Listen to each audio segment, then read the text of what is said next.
আমার চোখে পানি চলে এসেছিল যখন টুইটারে দেখলাম আমেরিকার বিভিন্ন বিশ্ববিদ্যালয়ে তরুণরা প্রতিবাদ করছে। দেখছিলাম আর আমার চোখ ভিজে আসছিল।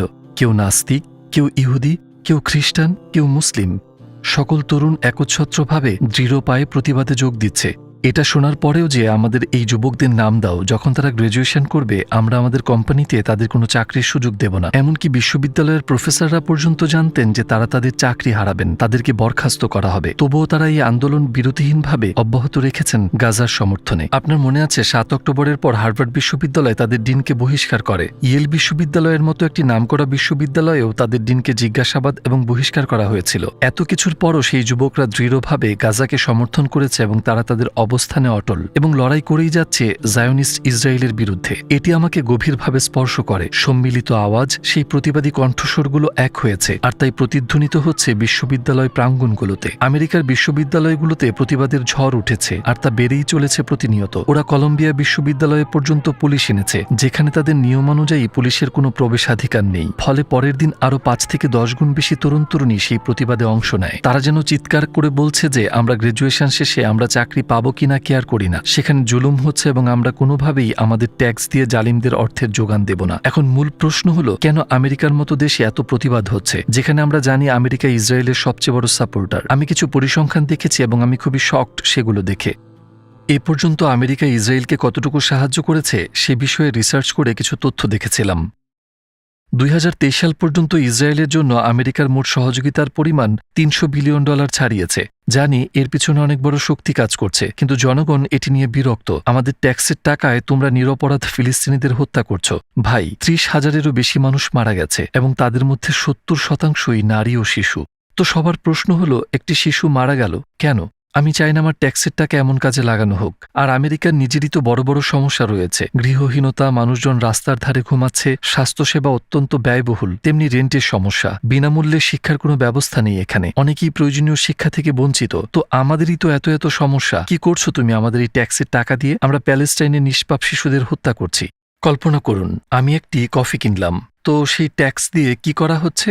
পরোক্ষভাবে সেই ট্যাক্স কোথায় যাচ্ছে? ইসরায়েলের পক্ষে সাপোর্ট রয়েছে, তো এটি ইসরায়েলে গিয়েছে, আর সেখান থেকে বুলেট ছোড়া হয় আর একটি নিষ্পাপ ফিলিস্তিনি শিশুর হৃদয়ে আঘাত হানে। ৩০,০০০। ১ মিনিট দাঁড়াও, আমাদের নিজেদের অপরাধী মনে হচ্ছে। এই চিন্তা থেকেই ছাত্রছাত্রীরা প্রতিবাদ করছে, আর তাতে কোনো বাধা আসলে তাদের দল আরো ভারী হয়ে উঠছে। এই ভিডিওগুলো আমাকে প্রচণ্ড নাড়া দিচ্ছিল, চোখ ভিজে আসছিল। আমি বলছিলাম, এটিই তো মানবতা, এটিই তো বিবেকবোধ। বিবেকসম্পন্ন মানুষ যারা রাস্তায় নেমে প্রতিবাদ করছে, এটি মোটেই সহজ নয় ভাই। গাজায় ৭৮,০০০ মানুষ আহত হয়েছে, যারা হাত, পা কিংবা চোখ হারিয়েছে। ২৫ লক্ষ মানুষ তাদের বাড়িঘর থেকে বাস্তুচ্যুত হয়েছে। ২,২০,০০০ ঘরবাড়ি মাটির সাথে মিশিয়ে দেওয়া হয়েছে। আর ক্ষুধা, দুর্ভিক্ষের মতো কষ্ট তো তৈরি হচ্ছেই, মানে বিদ্যুৎ, পানির কথা তো বাদই দিন। মানুষ সেখানে ক্ষুধা ও দুর্ভিক্ষের দ্বারপ্রান্তে বাস করছে, আর এসবের পেছনে আছে পৃথিবীর এক ঘৃণ্য শয়তান। অন্যদিকে ন্যায় বিচার চাওয়া লোকদের দেখে সবাই ভাববে, এটা কি আদৌ সম্ভব যে সূর্য পশ্চিম দিক থেকে উদিত হচ্ছে? আমরা যা শুনেছি সূর্যের পশ্চিম দিক থেকে উদয় হওয়া সম্পর্কে, এর অর্থ কি এমনও হতে পারে এটি কি রূপকার্থে ব্যবহৃত? বদিউজ্জামান সাইদ নুরসি তার এক রচনায় বলেন যে অটোমান সাম্রাজ্য তার গর্ভে একটি ইউরোপীয় রাষ্ট্র ধারণ করে আছে, একদিন এটি সেই রাষ্ট্রের জন্ম দেবে। মনে হয় তিনি ইউরোপকে বলতে ইউরোপ এবং আমেরিকা কি বুঝিয়েছেন। ইউরোপও তার গর্ভে একটি অটোমান সাম্রাজ্য ধারণ করে আছে, একদিন জন্ম দেবে। হয়তোবা এগুলো কোনো কিছুর শুরুর লক্ষণ। আমি এখন পর্যন্ত যতগুলো ধর্মান্তরিত হওয়ার ভিডিও দেখেছি, আমি এর আগে কখনো ইনস্টাগ্রামে, ইউটিউবে কোথাও এতটা দেখিনি। এটা বলতে গেলে এতটাই অবিশ্বাস্য যে গাজায় ঘটে যাওয়া ঘটনার পর মানুষ ইসলামের প্রতি প্রচণ্ড আগ্রহী হয়ে উঠেছে।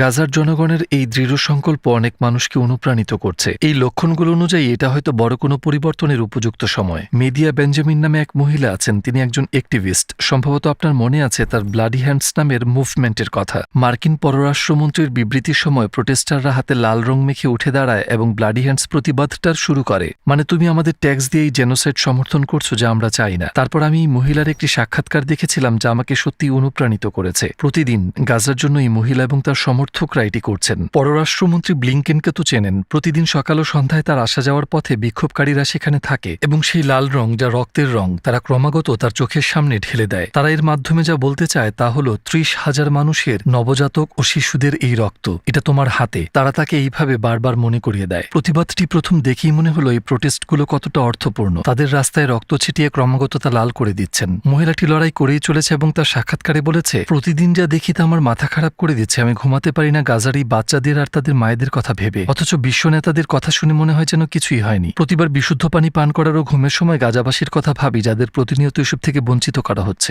বিশ্ব সম্প্রদায় হিসেবে আমরা আজ ব্যর্থ, নিষ্ঠুর। আমরা আমাদের মানবতাকে হারিয়েছি। আসলে আমরা মানুষ হওয়ার ক্ষমতাই হারিয়ে ফেলেছি। আর আমার ট্যাক্স এই বর্বর কাজে ব্যবহার করা হয়, যা আমাকে অত্যন্ত জঘন্য বোধ করায়। আর লক্ষ লক্ষ আমেরিকান এই মুহূর্তে এটি অনুভব করছে, কুলসিত। হার্ভার্ড বিশ্ববিদ্যালয়, ব্রাউন বিশ্ববিদ্যালয়, মিশিগান বিশ্ববিদ্যালয়, টেক্সাস বিশ্ববিদ্যালয়, এই সকল জায়গায় দেখবেন সব বর্ণের ও সব ধর্মের মানুষের মাঝে বিবেকবান প্রতিটি মানুষ গাজাকে সমর্থন করছে। অবশ্য বিবেকহীন কোনো একজন খ্রিস্টান হয়তো সমর্থন করবে না, এমনকি বিবেকহীন একজন মুসলমান পর্যন্ত বলতে পারে এসব আমার চিন্তার বিষয় না। কিন্তু এটাই কি ইসলাম? আজ যদি আমাদের নবী সাল্লাল্লাহু আলাইহি ওয়াসাল্লাম বেঁচে থাকতেন, যে অন্যায় গাজাবাসীর প্রতি আজ হয়েছে সে বিষয়ে কি তিনি চুপ থাকতেন, নাকি যারা এই বিষয়ে চুপ করে আছে তাদের বিষয়ে নীরব থাকতেন? ইয়েল হলো আমেরিকায় সবচেয়ে মর্যাদাপূর্ণ বিশ্ববিদ্যালয়গুলোর মধ্যে একটি। সেখানকার গ্রাজুয়েটরা খুব ভালো পজিশনে যেতে পারবে, কিন্তু তারা সেটাকে গুরুত্বই দিচ্ছে না। তারা সত্যিই কেয়ার করছে না। দেখুন, তারা অকপটেই বলে, আমরা জানি জায়নিস্ট লবি কতটা শক্তিশালী। তারা আপনার সাথে অনেক কিছুই করতে পারে। তারা চাইলে আপনার চাকরি ছিনিয়ে নিতে পারে, যেভাবে তারা হার্ভার্ড এবং ইয়েল বিশ্ববিদ্যালয়ের ডিনদের বরখাস্ত করেছে। কিন্তু ছাত্ররা এসবকে মোটেই পরোয়া করছে না, কারণ তাদের ন্যূনতম বিবেক আছে। দেখুন, বিবেক এমন একটা জিনিস যে আপনি ভুল কিছু দেখলে এটি মনকে অস্থির করে তুলে ঘুমাতে দেয় না, এটি আপনাকে জাগিয়ে রাখে। তখন আপনি প্রতিবাদ করেন। আর এই ব্যাপারগুলোর আরো কিছু দিক আছে, যেমন গাজার ইস্যুকে অনেকে মুসলিম ইস্যু হিসেবে দেখছে। বিশেষ করে কিছু ধর্মনিরপেক্ষ নাস্তিকরা একে মুসলিম ইস্যু বানায়, যদিও সবাই কিন্তু নয়। কিছু কিছু মানুষকে বলতে শোনা যায় গাজা একটি মুসলিম সমস্যা, আমাদের সাথে সম্পর্ক নেই। তো তারা কি ধার্মিক এবং রক্ষণশীল মানুষ না? না, মোটেও তা নয়। যারা এই বিক্ষোভে অংশ নিচ্ছে তারা নাস্তিক, খ্রিস্টান, ইহুদি এবং সর্বোপরি মানুষ। আপনি দেখতে পারছেন আমি কি বলছি? এখানে এক প্রকার অস্বস্তি কাজ করছে। দেখুন, ইয়েল ইউনিভার্সিটিতে যখন তাদের গ্রেপ্তার করা হচ্ছে তখন তারা কিন্তু হাসি মুখেই বের হচ্ছিল। এই ভিডিওটি আমাকে ভীষণভাবে নাড়া দেয়। তাদেরকে পিঠের পেছনে হাতে হাতকড়া পরানো হয়েছিল, তারা হাসছিল, লোকজন হাততালি দিচ্ছিল। তাদের সাহসটা দেখুন ভাই। ক্যারিয়ার, পৃথিবী কিছুই পরোয়া করি না আমরা। আমরা বিবেকবোধ সম্পন্ন মানুষ। উদাহরণস্বরূপ, হাতকড়া পরিহিতদের একজন মুসলিম ছিল, আর নামাজের সময় হওয়াতে সে সেই অবস্থাতেই নামাজ আদায় করে এবং এরপর তারা সেনেট ক্যাফেটেরিয়ায় ঢুকে। আপনারা তো দুর্ভিক্ষের কথা জানেনই, তাই না? কিন্তু তাও সেনেটের লোকেরা ভালো খাবারই খায়। তারা বলে যতক্ষণ না গাজায় মানুষজন খেতে পারবে ততক্ষণ আমরা তাদের থেকে চোখ সরাবো না। Palestine will be free. আর সকলে মিলে ক্যাফেটেরিয়াকে ঘেরাও করে। ফিলিস্তিন মুক্ত হবে, আমরা গাজাকে ভুলবো না। ফিলিস্তিন মুক্ত হবে। এখানে কমলালেবু, ফলমূল, খাবার সবই আছে। কিন্তু আপনাদের কৃতকর্মের ফলে গাজায় মানুষ অনাহারে দিন কাটাচ্ছে। তারা বলে আমরা গাজার জন্য এখানে আছি ও তাদের জন্য দোয়া করি। আমরা দোয়া করি যাতে গাজায় খাবারের ব্যবস্থা হয়। বোমা নয়, বরং খাবার। গাজায় খাবার না যাওয়া পর্যন্ত কংগ্রেস তার কর্মীরা আজ খাবে না। অন্যদের কথা জানি না, তবে এটা কি আপনাকে নাড়া দেয় না? তাই যারা মানবিক কেবল তারাই স্বীকার করে হ্যাঁ এটাই মানবতা। এমনকি হলোকাস্ট থেকে বেঁচে যাওয়া একজন ৮৮ বছর বয়সী বৃদ্ধা বিক্ষোভে অংশ নিয়েছিলেন। এই ৮৮ বছর বয়সে তিনি বললেন, আমি এখানে আজ এসেছি কারণ গাজার শিশুরা আজ যে ঝড়ঝাপটা পার করছে তা ছোটবেলায় আমিও অনুভব করেছি। ১৫,০০০ শিশুর এই হত্যাযজ্ঞের কোনো মানবিক ব্যাখ্যা নেই। আমার বয়স এখন ৮৮ বছর এবং আমি একজন সিভিল রাইট অ্যাক্টিভিস্ট। এখানে খুবই ইন্টারেস্টিং বিষয় হলো, আমেরিকায় ওহাইও বিশ্ববিদ্যালয়ে, ওহাইওতে স্নাইপার গান লাগানো হয়েছে। পুলিশের কঠোর হস্তক্ষেপ রয়েছে। তারা বিশ্ববিদ্যালয়ের দর্শন বিভাগের প্রধানকে পর্যন্ত হাতকড়া পরিয়েছে। সেখানে পুলিশেরা অসম্ভব বল প্রয়োগ করছে। মানে হচ্ছেটা কি ভাই? এই স্টুডেন্টদের কাছে বন্দুক নেই, কিচ্ছু নেই। আর এটা একটা বিশ্ববিদ্যালয়, স্বাধীনতার জায়গা, কিন্তু স্বাধীনতায় বাজেভাবে হস্তক্ষেপ করা হচ্ছে। তবে এখন পরিস্থিতি উল্টো মোড় নিয়ে শুরু করেছে। মানে মানুষ জেগে উঠতে শুরু করেছে। এসব কি হচ্ছে? এই বিষয়ে এত কঠোরতার রেস্ট্রিকশন কেন? তারা কি কারণে ইসরায়েলকে অন্য দেশের চেয়ে বেশি সমর্থন করে? তাদের কাছে ইসরায়েল এত গুরুত্বপূর্ণ কেন? দেখুন ভাই, মুসলমানদের নামাজের সময় হয়ে গেলে তাদের নামাজ পড়তে হবে, কিন্তু লোকেরা যারা সম্ভবত মুসলিমই না তারাই পুলিশকে বাধা দিচ্ছিল যাতে তারা নামাজ পড়তে পারে। তারা বলছিল লেট দেম প্রে, তাদের ছাড়ো যাতে তারা নামাজ শেষ করে দোয়া করতে পারে। এটাই সবকিছু বলে দেয়। একদিকে জনগণ ব্যারিকেড দিচ্ছে, অন্যদিকে পুলিশ চাপ দিচ্ছে। মনে হচ্ছিল পুলিশরা নামাজিদের উপর মার্চ করা শুরু করবে। ভাই, এই লোকদের কাছে কোনো বন্দুক বা রাইফেল নেই, এমনকি এরা সন্ত্রাসীও না। তাহলে সমস্যাটা কোথায়?